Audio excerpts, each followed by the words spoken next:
kailangan ni insecticide. So ito yung pinaka kulit na damo guys. Oh. Sa previous kuli natin ito din yung nagdisturbo. Dali lang. Napakasimple.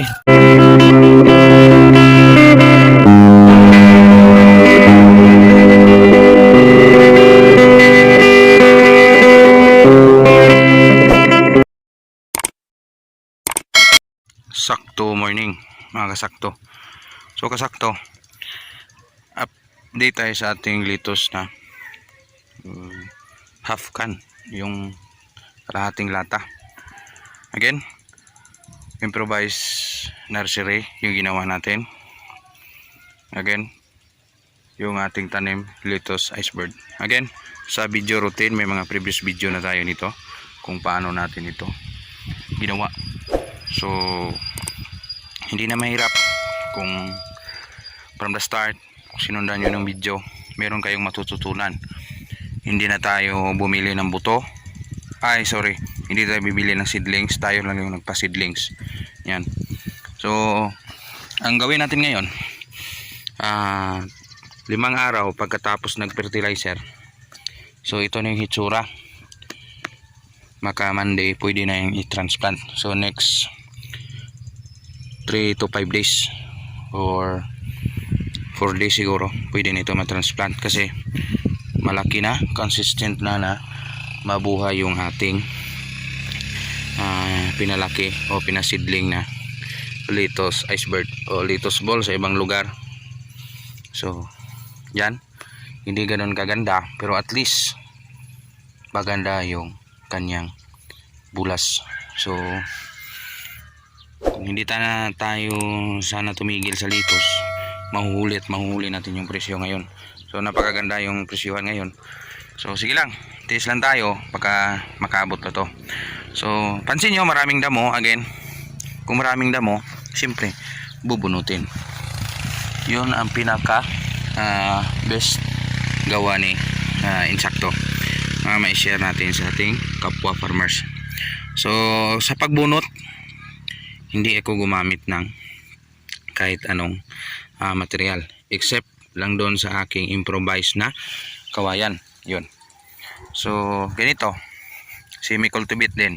Pero hindi ko na ginagalaw kasi yung ugat nito okay lang from bata pa siya.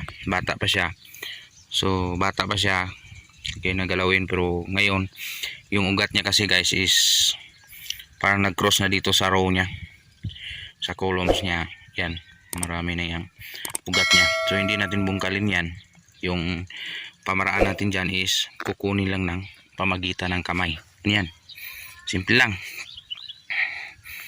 Matagal nga lang pero at least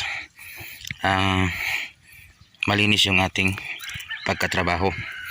Malambot naman guys kasi masaman naman to. So everyday natin ito binabasa. So everyday binabasa, everyday tinitirahan natin ng tubig. Plain water lang guys ha. Huwag kayong titira na may chemical. Except lang doon kung kailangan ni insecticide. So ito yung pinaka kulit na damo guys. Oh. Sa previous kuli natin ito din yung nagdisturbo. Sa katabi natin ito din yung problema niya. Napaka maraming ganitong damo, pandan. Kasi guys hindi ako nag-herbicide kaya ng iba. So sa ibang area lang ako nag-apply, doon sa aking talungan doon ako nag-herbicide. Kung kinakailangan lang talaga ako nag-apply. So yan, linisan natin yan, unti-unti lang linis kasi maka-absorb ito ng nutrients. Kasi guys yung ating beds ni ating lettuce is napakaraming organic na natural, hindi inorganic.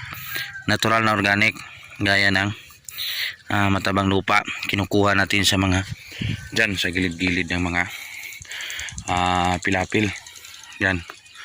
So sa gilid ng pilapil dito sa baba, yung mga sa ilalim ng ating tanim na Madrid de Agua, dyan natin kinuha yung ating mga organic. So sa paglinis guys, masailan to, hindi nyo galawin kung anong nasa katabi ng puno, kasi kung maano yan, magalaw yan, napakadelikado at napakasensitibo sa ating litos pag nagalaw. So yung kukunin nyo, yung damo lang. So kung dalawa sana yung kamay natin na nito, so hawakan natin at ipipress. Yun lang ang pinaka best gawin sa ganitong edad. Hindi nyo bungkalin guys in between, kasi yung ugat nya is nag-cross na yan. So delikado kung magalaw, in case mainitan siya, jak mamamatay. So sayang naman, in the next 3 to 4 days matatransplant na ito. So sayang, madadamage yung ating seedlings. So yan lang muna ang konting tips dito sa Insakto Farm, Canlaon City, Negros Oriental. Kung anong usok ng Haring Bulkan, yun din umuusok sa kaganda yung ating nasa seedbed na Litos Iceberg. For transplant, sana magtagumpay tayo sa tanim na ito. Hindi man magtagumpay, pero pilit nating makaahon sa ating itatanim. Tiyak makatanim ulit at maibigay natin yung tamang nutrisyon sa ating mga kaibigan at sa ating kapwa at mga ka-farmers.